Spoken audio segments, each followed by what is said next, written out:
اللهم فقهنا في الدين وعلمنا التأويل. اللهم نور قلوبنا بنور هدايتك كما نورت الأرض بنورك شمسك أبدا أبدا برحمتك يا أرحم الراحمين. اللهم افتح علينا فتوح العارفين واجعل أعمالنا خالصة لوجهك الكريم. اشرح لي صدري ويسر لي أمري واحلل عقدة من لساني. اللهم صل وسلم على سيدنا ومولانا محمد. Kata pengarang rahimahullah ta'ala, dan wajib i'tiqad bahawa Nabi kita itu daripada bangsa Arab, lagi bangsa Quraisy, dan bahawa namanya nama bagi Nabi kita itu ialah Muhammad. Ini kita sambung maknanya muzakarah kita menerusi kitab Faridatul Faraid. Jadi pada malam ini kita masuk pada perbicaraan silsilah ataupun keturunan bahawa Nabi yang menjadi ikutan kita, wajib kita i'tiqad bahawa Nabi yang menjadi ikutan kita tu daripada bangsa Arab, daripada keturunan Arab. Ini semulia-mulia bangsa, semulia-mulia keturunan ialah keturunan daripada maknanya orang tu orang Arab. Sebagaimana yang disabdakan oleh Nabi sallallahu alaihi wasallam, maknanya Nabi bersabda, ahibbu an Arab thalasin, hendaklah kamu kasih kepada Arab tu kerana 3 perkara. Salah satu daripada 3 tu kata Rasulullah sallallahu alaihi wasallam, inni Arabiyyun, aku ni kata Rasulullah ni ialah orang Arab. Lagi pula kata Rasulullah, wal Qur'ani Arabiyyun, dan Quran tu pun di dalam bahasa Arab. Wal kalamu ahli jannah Arabiyyun, dan bermula perkataan ataupun percakapan kita di dalam syurga wasallam ni daripada keturunan Arab, lagi pula bangsa Quraisy, lagi pula daripada kabilah Quraisy. Jadi Quraisy ni dia bangsakan dengan Quraisy kerana merupakan keturunan daripada anak cucu daripada jalur Fihrin. Yang lagi akan datang tu dia akan sebut Fihrin. Mula daripada situ anak cucu dia maka dinamakan Quraisy, daripada keturunan Fihrin. Jadi dialah maknanya martabat Sayyiduna Abdullah. Nama dia Sayyiduna Abdullah. Abdullah nama dia. Abdullah ni anak kepada Abdul Muttalib. Abdul Muttalib asal nama dia kalau tak silap Syaibah, kalau tak silap. Itu nama bagi Abdul Muttalib. Abdul Muttalib ni anak kepada Hashim bin Hashim. Hashim tu pula anak kepada Abdul Manaf. Abdul Manaf tu anak kepada Qusay. Qusay tu pula anak kepada Kilab. Kilab anak kepada Murrah. Dan Murrah ini anak kepada Ka'bin ataupun Ka'ab. Ka'ab Ishaq ni pula anak kepada Lu'ay, dan Lu'ay ni anak kepada Khalid. Khalid ni anak kepada Fihrin. Fihrin ni, Fihrin ni lah yang awalnya maknanya anak cucu dia digelar dengan Quraisy. Mula daripada dia. Fihrin ni pula anak kepada Malik, dan Malik ni anak kepada An-Nadhr ataupun An-Nadhr. Asalnya kalau baca An-Nadhr, tapi jadi dua kita cakap, jadi Nadhr. Nadhr tu anak kepada Kinanah, dan Kinanah anak kepada Khuzaimah. Khuzaimah anak kepada Mudrikah. Mudrikah anak kepada Ilyas. Ilyas ni pula anak kepada Mudar, dan Mudar adalah maknanya tidak ada syak, tidak ada syak daripada keturunan Rasulullah SAW sampai kepada Adnan. Kalau kira-kira sampai kepada Nabi Adam alaihi satu mustakat ni disebut maknanya dalam hadis Nabi SAW, dan ianya merupakan perkara yang tidak ada lagi dah ragu-ragu pada keturunan silsilah dinamo-namo keturunan Rasulullah SAW.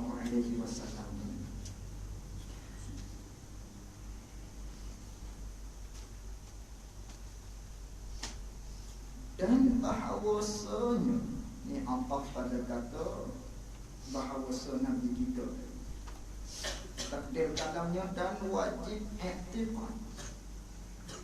Dan wajib i'tiqad bahawasa ibunya ini Abdul Manaf mana? Abdul Manaf pada pihak ibu, Sayyiduna Aminah anak pada Wahab, Wahab kepada Abdul Manaf. Abdul Manaf tu lain daripada Abdul Manaf yang pada pihak bapanya, bapa bagi Nabi kita sallallahu alaihi wasallam. Lain, bukan orang sama tu, orang lain. Bukan kalau tak silap, dua-dua tu merupakan sepupu. Dan bahawasa warna tubuhnya, tubuh bagi Nabi kita, kalau nak tengok putih campur merah, di Syria, keturunan sana lah, campur dulu maknanya putih campur merah. Ada pun orang Korea, ada pun orang K-pop apa semua tu dia panggil putih cenderung kepada kuning. Tu putih cenderung kuning ni warna manyak, warna manyak. Tak comel mana? Comel sekali putih cenderung kepada merah. Ini bangsa orang Arab Syria lah, Arab Madinah tu.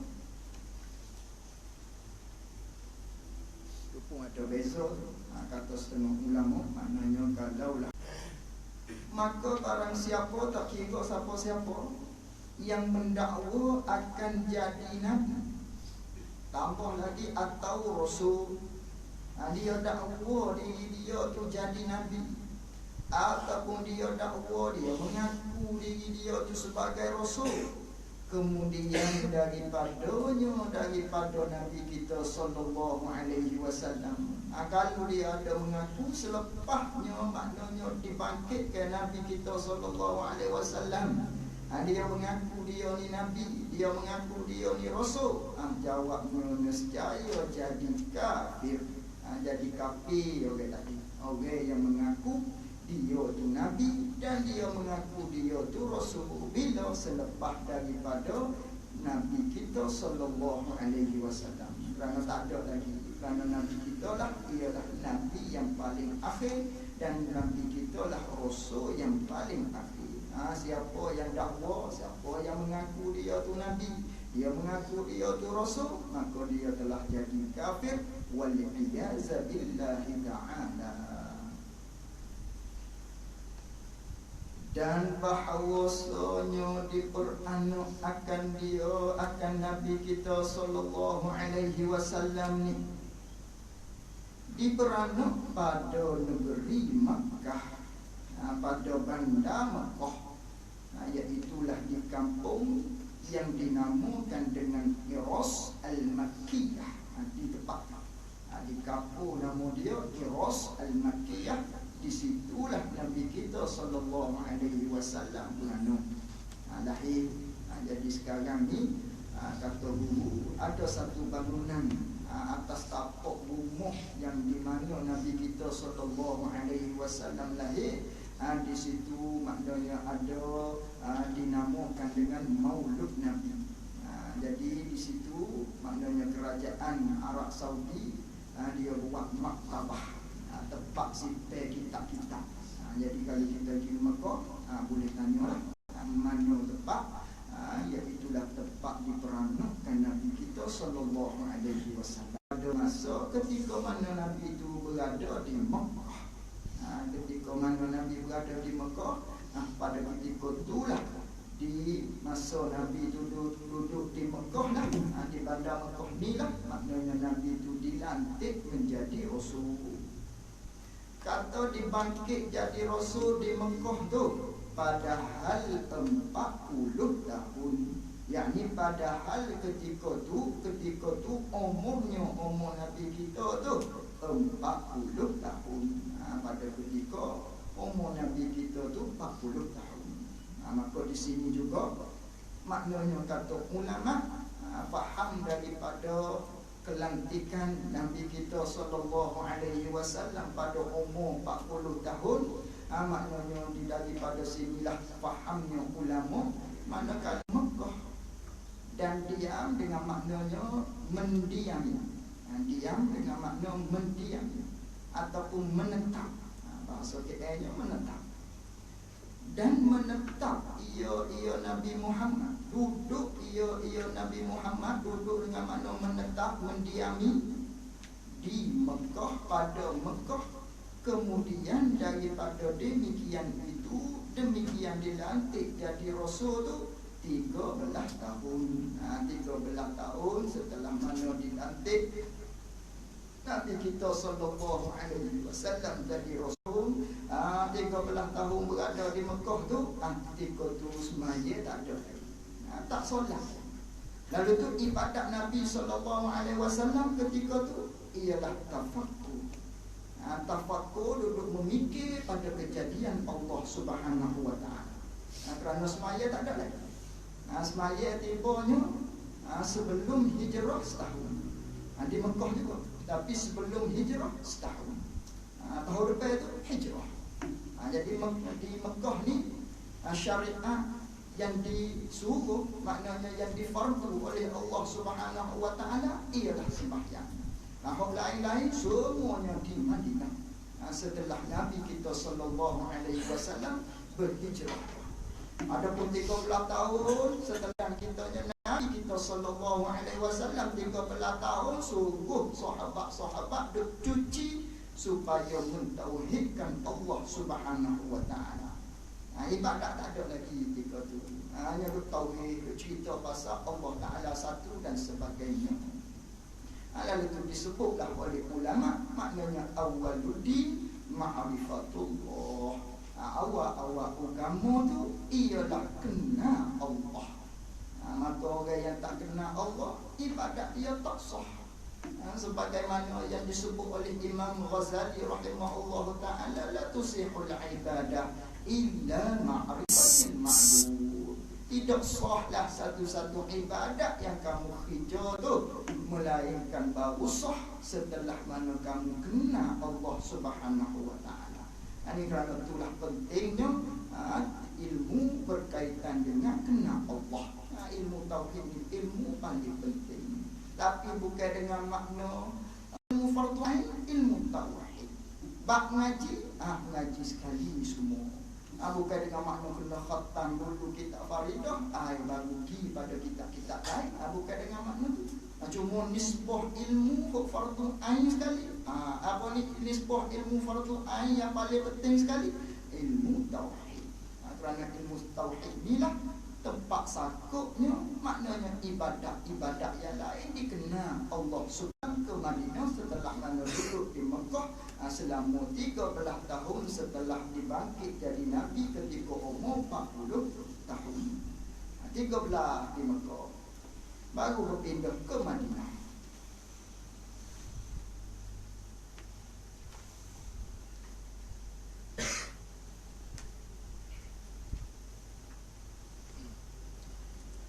Maka berpindah ia Nabi Muhammad sallallahu alaihi wasallam ke Madinah. Jadi berpindah ni pada hari Isnin.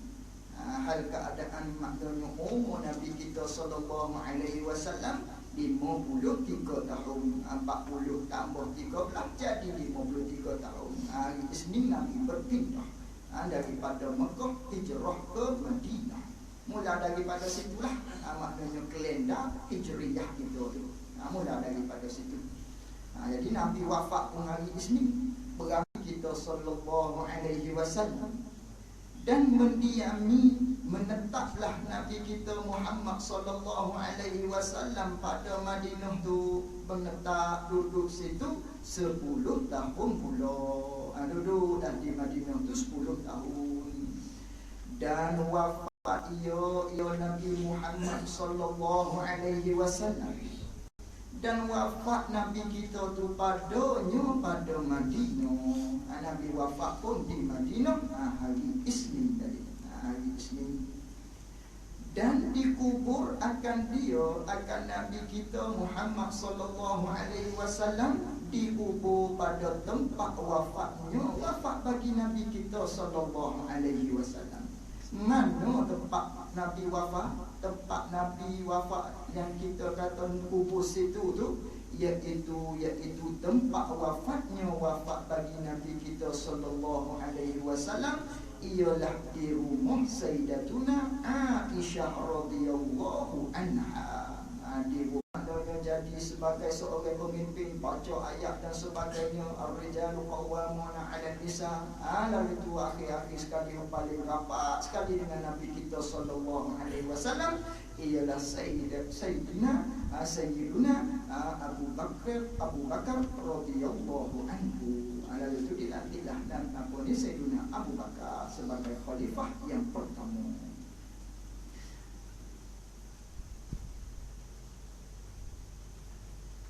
Dan adalah umur Nabi kita Muhammad sallallahu alaihi wasallam, yakni pada ketika wafat tu, iaitulah umur Nabi kita tu 63 tahun. Inilah umur ghalib, maknanya bagi umat Nabi sallallahu alaihi wasallam. Umur ghalib maknanya orang tu akan meninggal dunia. Itulah umur ghalibnya. Kita sekarang hitunglah diri, maknanya untuk kita ingat kepada Allah Subhanahu wa taala umur kita. Kerana Nabi kita telah bagi tahu dah kepada kita umur ghalibnya, umat aku ini pula 70 tahun. Kita hitunglah muhasabah ini. Dan wajib i'tiqad bahawa syariat bagi Nabi kita Muhammad sallallahu alaihi wasallam, syariat dengan makna undang-undang zahir.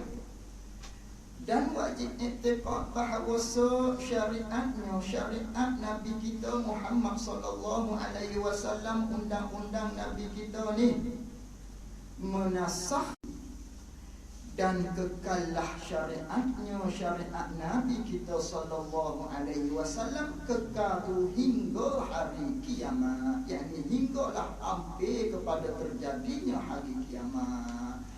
Itulah maknanya bukanlah Nabi Isa turun nanti dekat dengan hari kiamat tu bawa syariat Nabi Isa tu, tidak, tapi dia bawa syariat Nabi kita Muhammad sallallahu alaihi wasallam.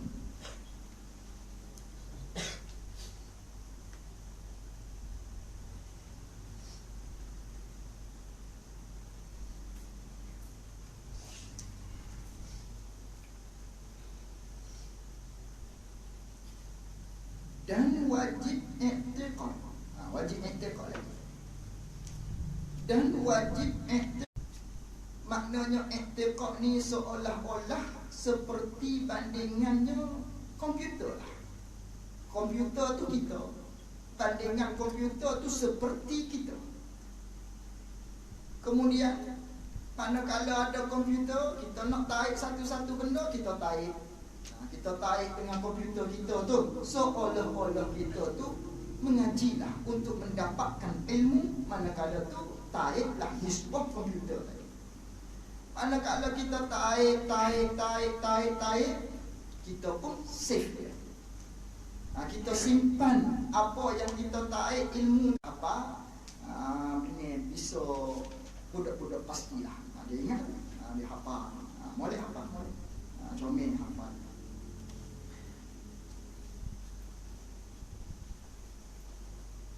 Dan wajib iktifad,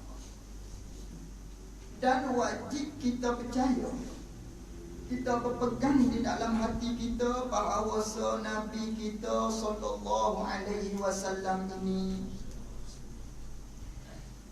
dijalankan dengan Nabi kita sallallahu alaihi wasallam pada malam daripada Mekah kepada Baitul Maqdis. Dan wajib lagi kita percaya, wajib lagi kita berpegang di dalam diri, pada malam, pada akhir malam, pada suatu malam, diperjalankan daripada Mekah, daripada Masjidil Haram, Mekah dengan makna Masjidil Haram, kepada Baitul Maqdis ataupun Baitul Muqaddas. Banyak ulama baca, boleh baca. Baitul Maqdis dengan maknanya Masjidil Aqsa. Itu dah ada ayat mula, subhanallazi asra bi 'abdihi lailan minal masjidil haram ilal masjidil aqsa. Atau wajib kita iktikad, diperjalankan oleh Allah Subhanahu wa taala pada malam daripada Masjidil Haram sallallahu alaihi wasallam Mi'raj pula, sehinggalah langit ketujuh. Naik ke tangga yang pertama, langit pertama bertemu dengan Nabi Isa, Nabi apa ni, dengan Nabi Adam alaihi salam.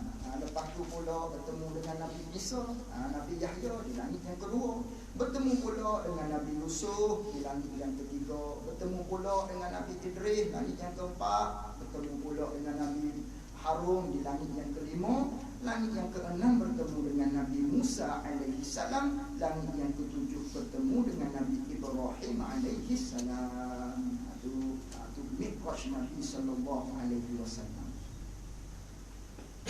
Dan dinaikkan dengan Nabi Muhammad sallallahu alaihi wasallam oleh Allah kepada segala langit, yakni langit yang ketujuh. Lepas tu kepada Sidratul Muntaha, kepada Sidratul Muntaha, pohon bidara, yang mana di situlah tempat berpisahnya maknanya malaikat Jibril dengan Nabi kita sallallahu alaihi wasallam. Sampai ke Sidratul Muntaha, Sidratul Muntaha kepada kursi, dan kursi ini pula kepada mustawa. Kursi itu bukan kursi duduk tu, bukan yang kita faham kursi, kursi itu lah bangku tu, bukan dengan makna tu kursi ini semua benda baik. Kursi itu pula kepada mustawa, mustawa kepada arash.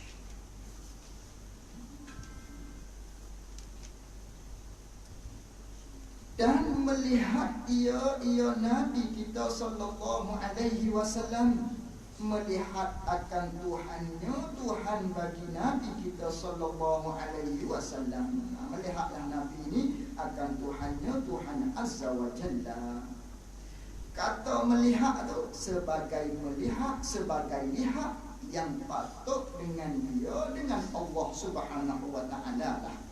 Yang patut dengan maknanya yang kita belajar lah di mukhalafatuhu ta'ala lil hawadis, dengan maknanya laisa kamitslihi syai'. Lihatnya Nabi kita sallallahu alaihi wasallam bukan maknanya Allah Taala tu bertubuh badai, berjirim, bertongkor, bukanlah Allah Taala tu bertempar, ataupun bukanlah Allah Taala tu berada di atas arash, bukanlah Allah Taala tu duduk bertepar dengan Allah Subhanahu wa taala.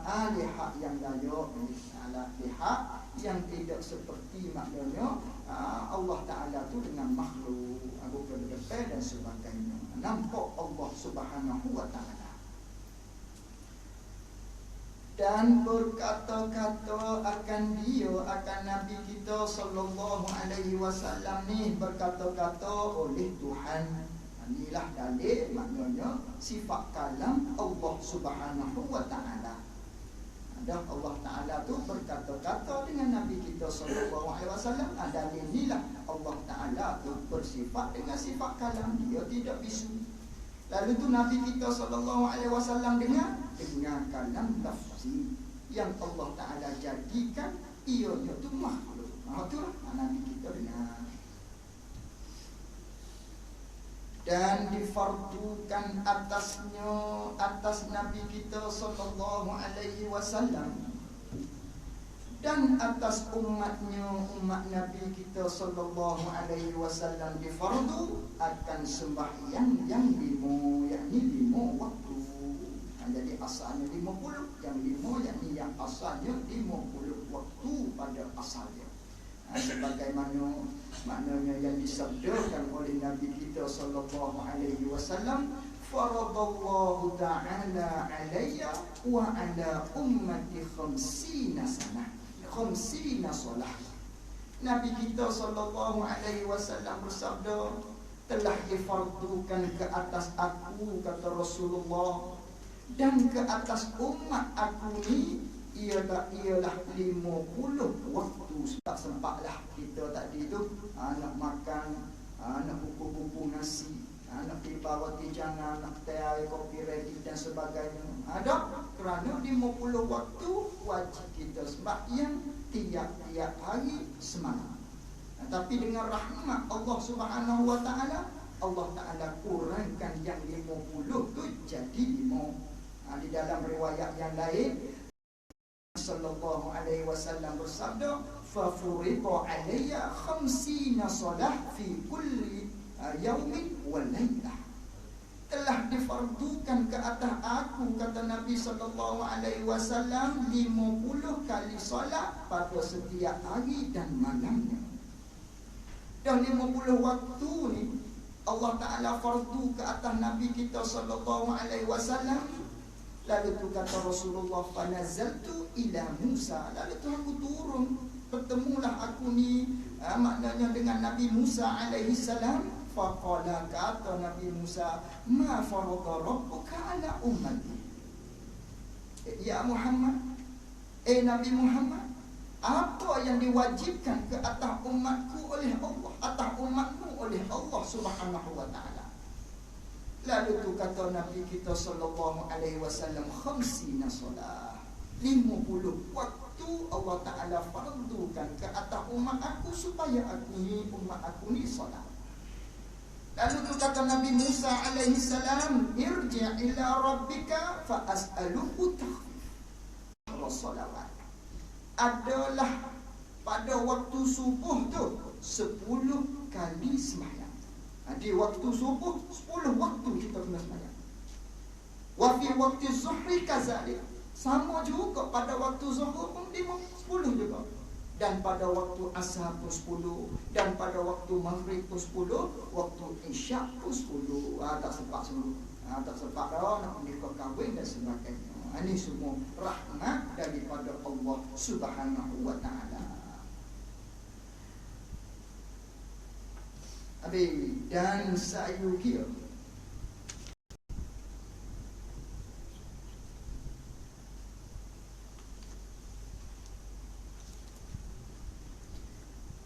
Dan sayukia bagi tiap-tiap seseorang. Tadi dia ibarat dengan wajib. Wajib iktikad. Adapun sekarang diibaratkan dengan sayukia, sebaik-baik ataupun semolek-molek. Sebab apa? Kerana diibaratkan dengan sayugia ni semolek-molek, kerana bab ni dia tidak ada sabit daripada nas yang mengatakan wajib. Sebab tu dikatakan sayugia, diibaratkan oleh ulama Syekh Ahmad ni sayugia. Dan sayugia semolek-moleknya bagi tiap-tiap seseorang daripada mukallaf lah, daripada kita ni, mengetahuikan segala anak Nabi kita sallallahu alaihi wasallam. Moleknya kita tahu tu molek, tahu segala anak bagi Nabi kita sallallahu alaihi wasallam. Dan mereka itu segala anak Nabi kita sallallahu alaihi wasallam tu 7 orang, 7 gadis semua. Mana 7 orang? Pada Sayyiduna Al-Qasim yang pertama, dan Sayyidatina Zainab, ini anak perempuan tua sekali, Sayyidatuna Zainab, dan Sayyidatuna Ruqayyah, dia berkahwin dengan Sayyidina Utsman, dan Sayyidatuna Fatimah, dia berkahwin dengan Sayyidatuna Ruqayyah berkahwin dengan Sayyidina Utsman, Sayyidatuna Fatimah berkahwin dengan Sayyidina Ali karramallahu wajhah, dan Sayyidatuna Ummu Kalsum. Anak ini dia berkahwin dengan Sayyidina Utsman juga ni. Ini 2 Sayyidina Utsman ambil anak Nabi kita sallallahu alaihi wasallam. Lepas wafatnya Sayyidatuna Ruqayyah, dia ambil Sayyidatuna Kalsum. Dan Sayyidina Abdullah, dan ialah Sayyidina Abdullah yang dilaqabkan, yang digelarkan dia Sayyidina Abdullah, dilaqab dengan At-Tayyib dan At-Tahir. Itu gelar dia, gelar Sayyidina Abdullah, At-Tayyib dan At-Tahir. Dan Sayyidina Ibrahim, cukup 7. Dan sekalian mereka itu anak Nabi tu, yang 7 ni, ibu bagi segala anak Nabi ni Sayyidatuna Khadijah Al-Kubra. Ini isteri Nabi kita sallallahu alaihi wasallam yang pertama sekali, iaitulah Sayyidatuna Khadijah Al-Kubra. Sebab apa dipanggil Al-Kubra? Kerana dia isteri yang paling tua sekali. Tak dikatakan Al-Kubra kalau tidak ada Al-Sughra. Kalau tak ada muda, tak panggil Al-Kubra. Nak pangkat Al-Kubra, dia kena ada yang muda. Kena ada muda. Tu kena rebut kan? Kena rebut pangkat Al-Kubra di belakang. Comel Al-Kubra. Letak nama macam tu. Berbuatlah Al-Kubra. Kena ada muda. Kalau tu lah kuat-kuat ni. Bahaya. Banyak orang rumah kita acuh. Itulah. Tapi kau beli mahal orang. Cantik ni, bola ni.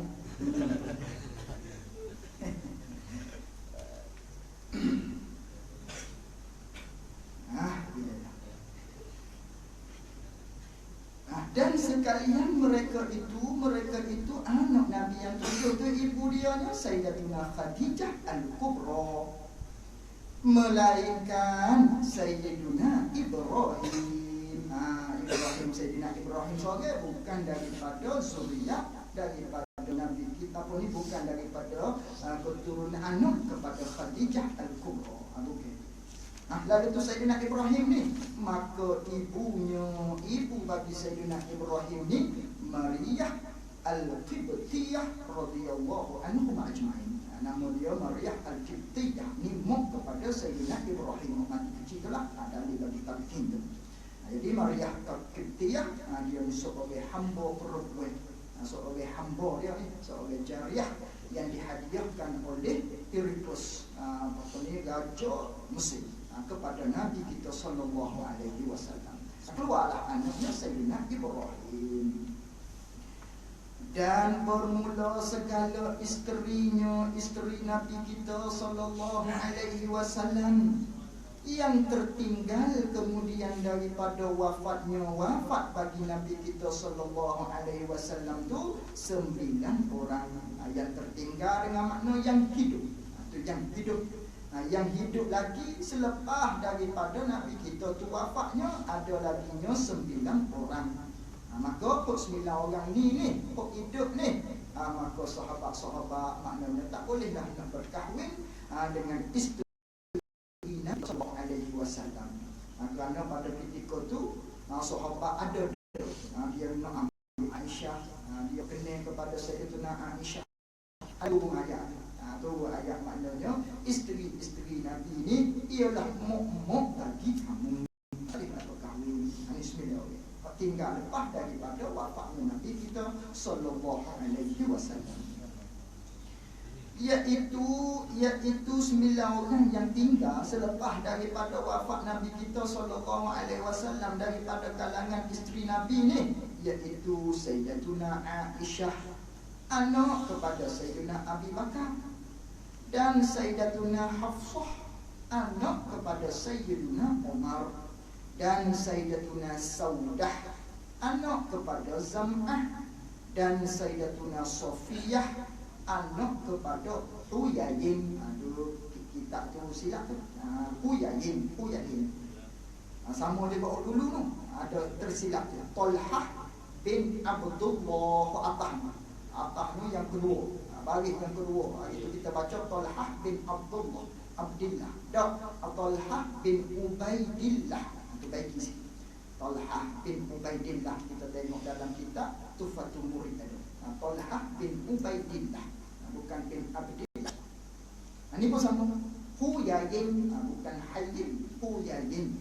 Sayyidatuna Safiyah anak kepada Huyayin. Sayyidatuna Safiyah ni daripada zuriat Nabi Allah Harun. Dia ni keturunan cucu daripada Nabi Harun. Itu Safiyah. Dan Sayyidatuna Maimunah anak kepada Al-Haris, dan Sayyidatuna Ramlah anak kepada Abi Sufyan. Abi Sufyan ni pada peringkat awal penentang musuh kepada Rasulullah sallallahu alaihi wasallam. Walaupun musuh, Nabi ambil hati Abi Sufyan. Siapa-siapa yang berlindung di masjid, dia selamat. Siapa-siapa yang berlindung di rumah Abi Sufyan, dia selamat. Dia pun rasa hebat, dia pun rasa maknanya dihargai oleh Rasulullah sallallahu alaihi wasallam. Anak dia nama Ramlah. Jadi digelar Ramlah ni dengan Ummul Habibah. Itu gelar dia. Dan Sayyidatuna Hindun anak kepada Abi Umayyah, dan Sayyidatuna Zainab anak kepada Jahshin, dan Sayyidatuna Juwairiyah anak kepada Al-Haris. Itu Al-Haris ayah kepada Juwairiyah, dengan Al-Haris ayah kepada Maimunah. Tadi itu lain. Bukan orang sama dah, bukan adik-adik waktu itu. Lain-lain. Habis itu. Itulah maknanya isteri-isteri Nabi kita sallallahu alaihi wasallam. Ramai lagi isteri Nabi. Ini hok tinggal daripada selepas maknanya Nabi kita tu 9 orang saja. Banyak lagi isteri Nabi. Ini khususiyah bagi Nabi kita sallallahu alaihi wasallam. Ada pun umat Nabi 4 orang saja. 4 orang. Tak 9, 4 ya. Ini khusus bagi Nabi kita sallallahu alaihi wasallam. Tu dia tak ikut tertib tu. Ada dobit daripada guru. Maknanya isteri yang pertama tu Sayyidatuna Khadijah. Itu isteri mula-mula. Isteri yang kedua Nabi kita sallallahu alaihi wasallam, kalau nak kira tertibnya, Sayyidatuna Saudah. Itu isteri nombor 2. Isteri nombor 3 barulah Sayyidatuna Aisyah radhiyallahu anha. Itu isteri nombor 2. Nombor 3. Tapi berlaku khilaf. Ada kata setengah ulama Sayyidatuna Aisyah isteri yang kedua. Itu khilaf. Itu isteri nombor 2 Saudah. Isteri nombor 3 Nabinya Sayyidatuna Aisyah. Isteri nombor 4-nya Sayyidatuna Hafsah anak kepada Sayyidina Umar. Isteri nombor 5 tak ada dalam kitab. Iaitulah Sayyidatuna Zainab bin Khuzaimah. Itu isteri nombor 5. Sayyidatuna Zainab binti Khuzaimah. Isteri ke-6-nya Ummu Salamah. Isteri nombor 7 Nabi kita sallallahu alaihi wasallam. Nombor 7-nya tu Sayyidatuna Zainab anak Jahshin. Ada dalam kitab. Sayyidatuna Zainab anak Jahshin. Isteri nombor 8 baginda Nabi kita sallallahu alaihi wasallam Sayyidatuna Juwairiyah anak kepada Al-Haris. Isteri yang ke-9 bagi Nabi kita sallallahu alaihi wasallam ialah Ramlah anak kepada Abi Sufyan. Isteri nombor 10 Rasulullah ialah Sayyidatuna Safiyah anak Huyayin. Ke-11 Sayyidatuna Maimunah anak kepada Al-Haris. Itulah maknanya 10 40.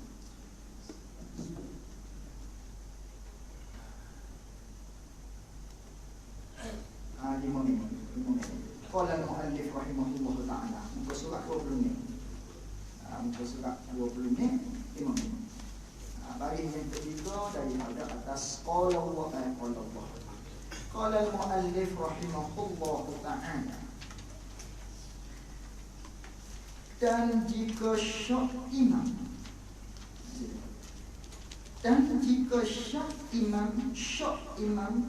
dia syak tu akan niat, yakni niat sembahyang tu. Dia syak niat sembahyang tu di dalam qiyamnya, qiyam bagi imam. Ini masalah. Dia buat masalah. Dan jika ragu-ragu imam akan niat sembahyang, dia syak di dalam qiyamnya, qiyam bagi imam tu lah. Dia syak tu kemudian daripada takbiratul ihram segala makmum dah. Setelah makmum angkat takbir dah dia syak. Umpama dia syaknya, dia mari ragu-ragu dalam hati dia, aku niat sembahyang zuhur ke sembahyang asar. Itu syak tu. Idratul tarafaini ala sawa, mendapat di atas dua keputusan yang sama berat. Itu panggil syak, bukan zan ni. Ni syak. Sembahyang niat sembahyang zuhur ke sembahyang asar tadi. Itu dia syak. Tapi dia syak lepas makmum akad takbir dah. Siap dah makmum akad takbir. Lepas makmum akad takbir lagi ragu-ragu dalam hati. Tadi niat sembahyang zuhur ke asar. Asar ke zuhur. Dia mari syak lepas imam siap dah. Lepas makmum belakang dia ni siap dah akad takbiratul ihram. Jawabnya bagaimana nak buat ni? Nescaya harus bagi imam yang syak tadi tu, harus dia takbir. Harus dia takbir. Kata harus takbir tu perlahan-lahan. Yakni hal keadaan dia perlahan-lahan. Jadi jaga tu. Kata harus hal keadaan perlahan-lahan, maknanya bukan dengan makna harus takbir, tak takbir pun tak apa. Bukan dengan makna tu wajib takbir. Muka dia ada syak ni, dia niat solat zuhur ke solat asar, wajib takbir. Kata harus ni takbir hal keadaan perlahan-lahan tu harus. Fahamnya nak takbir derah pun tak apa. Nak takbir dengar di speaker pun tak apa.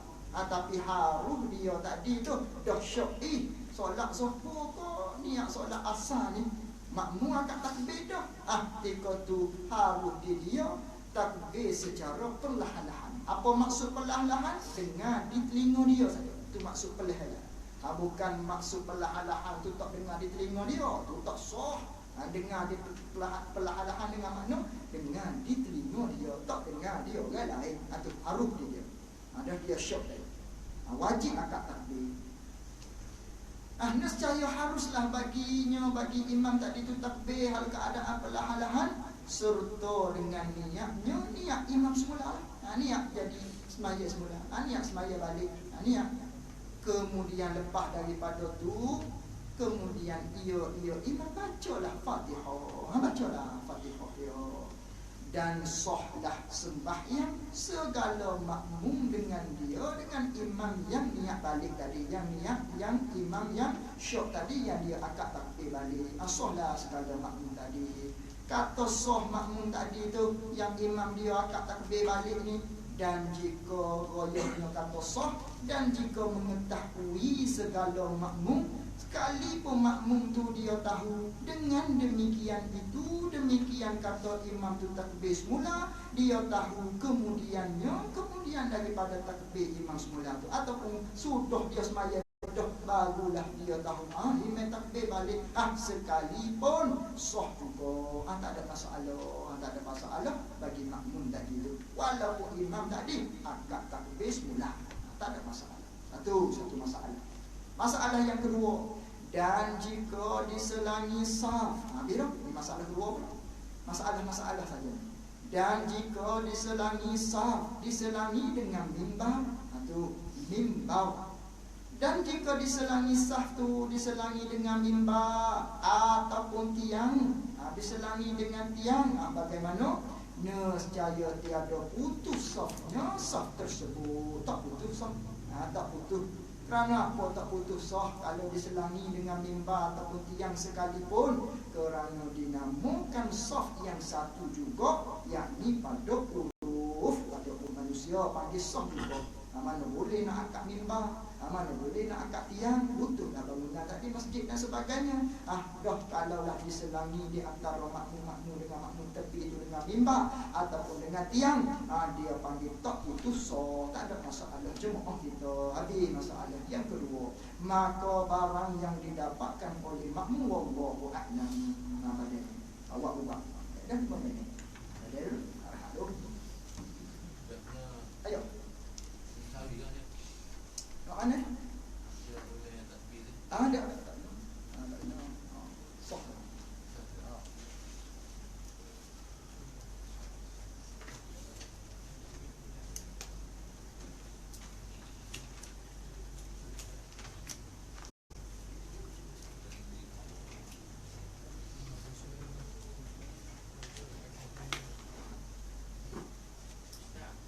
Ayo.